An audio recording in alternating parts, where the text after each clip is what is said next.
bringing you the news and information you need from the people making a difference. This is Comcast Newsmakers. Welcome to Comcast Newsmakers. I'm Steve Mumm. Nice to have you along this hour. We are on location at the Spokane Convention Center along the banks of the beautiful Spokane River on a lovely day. My guest this hour is Representative Alex Wood from the 3rd District. So got you on your home turf here. Steven, you should have warned me we were going to be out. Well, I dress casual anyway, so I was ready for it. Actually, the thing I ought to warn you about is your hair is going to be smartly styled by prevailing winds and gravity today here in the Lilac City. You know, don't want to talk too long about this, but the budget for the state, still some challenges out there. I've had a couple questions since we got back because we told them there was going to be an $8 billion shortfall, and there was. But the stimulus package from the federal government, a lot of that went to the states.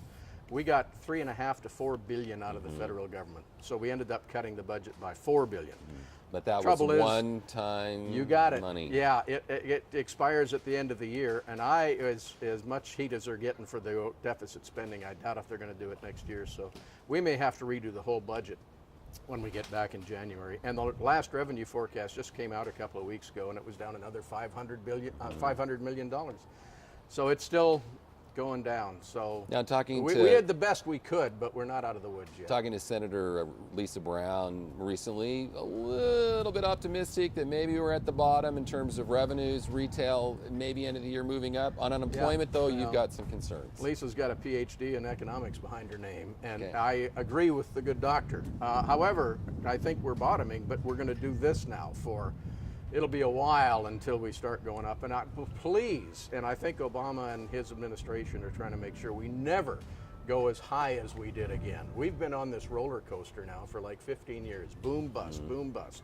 We got to get up to a decent thing. Keep the savings rate up, not overspend. Don't live on the credit cards. Hopefully we learned our lesson. So we do want to get up. Create some stability. Yeah, exactly. Now, on the good side, though, some things that... There's good news. And right here in the Spokane area. Yeah, something I've been working on since before I even got to the legislature, and that's the North-South Freeway. We're going to open the first half of the first phase. I think it's August 23rd, 4th, 5th, right in there.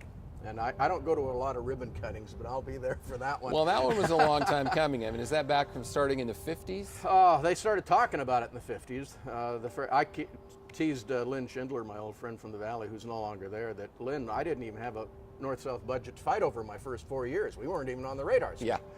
So now we're going to do this. 2 years from now, we'll open it all the way up to Wandermere up and from Francis, and then we're on the second phase down to the river. So it's still going to take a while, and funding's going to be tough, but we're going to open it for traffic here in a couple of weeks. And a little bit of an optimistic approach, you know, starting out of the far north and Wandermere, working toward I-90. Exactly, yeah. And once you get going, the worst thing you can do is pull the plug and leave it half done. They learned that lesson in Seattle. So it won't be easy, but I think eventually we're going to get there.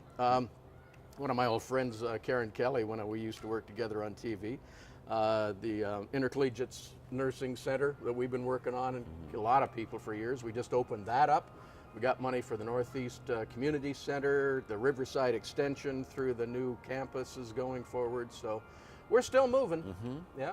And in some important areas, education, healthcare, social services. I'm on that new committee they designed for the budget for healthcare and social services, which is about 1/3 of the budget. So we concentrated on that and education.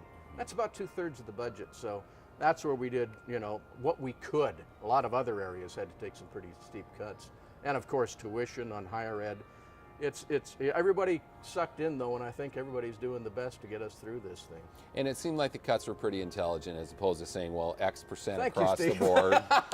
Okay, there's a compliment in there. We try. Well, there's some people on that budget committee, Kelly Linville and others, that have been there, since before I got there.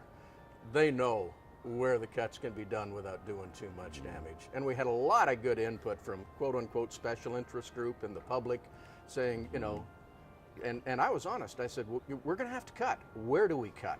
And they swallowed hard and pointed out some really places. gave you some good guidance. They know more about it than we do. So. Well, thank you. Our time has come to an end, but Representative Wood, great to have you here. We'll see you again here next hour.